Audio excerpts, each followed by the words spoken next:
Bonjour tout le monde, je suis super heureuse de vous retrouver pour cette toute première vidéo. C'est pas évident, je ne sais même pas combien de fois ça fait que je recommence la voix off, c'est en train un peu de me rendre folle, mais bref, bon.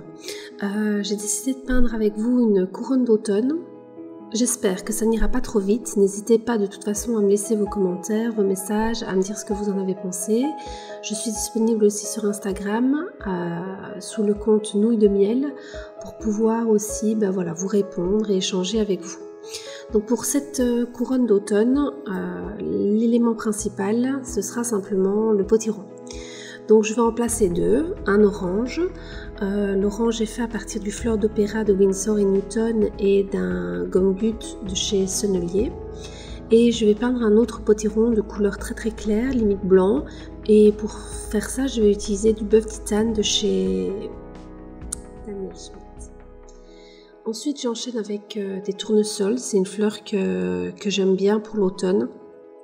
Je trouve que c'est très chaud dans les coloris, entre ce marron et ce jaune, c'est assez agréable.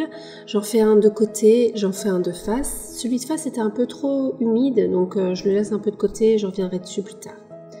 Ensuite, j'enchaîne avec des petites tiges un peu tournis-coton, comme on peut les voir autour des potirons. C'est quelque chose qui est assez typique et c'est quelque chose que j'apprécie vraiment. Ça donne un petit côté un peu magique, un peu féerique. Et puis, j'ajoute des éléments secondaires, donc les baies, qui sont ici en rouge, et les fleurs en mauve. J'essaie quand même de créer des fusions, donc j'hésite pas à laisser les choses se toucher un petit peu pour justement que mes couleurs se mélangent et donnent tout ce rythme que moi j'apprécie dans les aquarelles.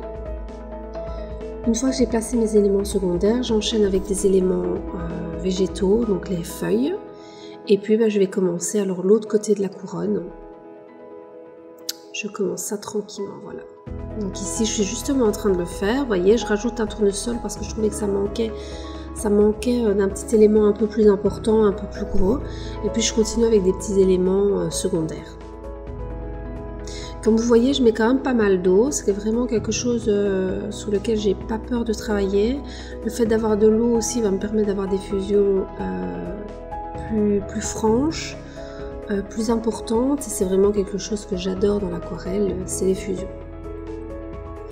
Pour les baies, j'ai utilisé du rouge, mais j'ai aussi mis une toute petite touche de gomme-goutte, histoire de donner un peu plus de relief à mes baies et qu'elles ne soient pas juste rouges. Ici, je suis en train de faire sécher. Pourquoi? Parce que globalement, tout est trop humide et je n'ai plus besoin d'avoir des fusions. Ce que j'aimerais bien maintenant, c'est pouvoir commencer à superposer mes couleurs. Et j'ai donc besoin que tout soit parfaitement clair, que tout soit parfaitement sec. C'est pour ça vraiment qu'ici, je vais tout faire sécher pour pouvoir commencer alors ma deuxième couche. Sur ma deuxième couche, je mets simplement des couleurs plus pigmentées, plus franches. Et ça va me permettre vraiment de donner du relief. Je pars du principe que les couleurs foncées vont permettre aux couleurs claires d'être mises en avant et de donner plus de relief à ma peinture. J'essaierai, si vous le voulez, de faire une vidéo à ce sujet et de vous expliquer un peu comment je donne du relief, du contraste à mes aquarelles. Dans ce genre de méthode, en général, je ne travaille que les feuillages, c'est ce qui, selon moi, s'y prête. Il ne faut pas oublier qu'ici, je vous apprends et je vous explique ma façon de faire. C'est pas une façon de faire académique, c'est simplement ce que moi j'ai appris sur le tas. Et donc, du coup, voilà, il peut y avoir des choses qui ne sont peut-être pas très scolaires, mais que moi j'apprécie de faire. J'hésite pas non plus à tourner ma feuille pour que tout soit mis dans le bon sens et que j'ai vraiment facile à dessiner mes petites feuilles, quoi. Je rajoute quelques petites feuilles rouges, histoire d'accentuer le petit côté automnal. Et je reviens avec une deuxième couche sur mes tournesols avec du jaune. On a déjà pas mal fait le tour, donc je vais commencer à enchaîner les détails en blanc. Avec les petits pistils des fleurs, mais aussi des petites touches de blanc sur mes baies pour donner un petit peu plus de lumière. Là, comme vous le voyez, je fais une deuxième couche aussi sur mes potirons. Ça va permettre de donner plus de détails. Ça fait partie des choses qui permettent d'avoir plus de contraste et plus de relief dans l'aquarelle. C'est d'avoir des zones qui vont être plus détaillées que d'autres. Et puis voilà, là je sèche et je vais mettre ma dernière touche de détail et j'aurai terminé.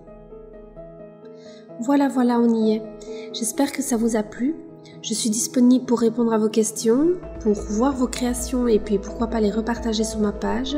N'hésitez pas à m'écrire, à me contacter et puis pourquoi pas à vous abonner. À la prochaine!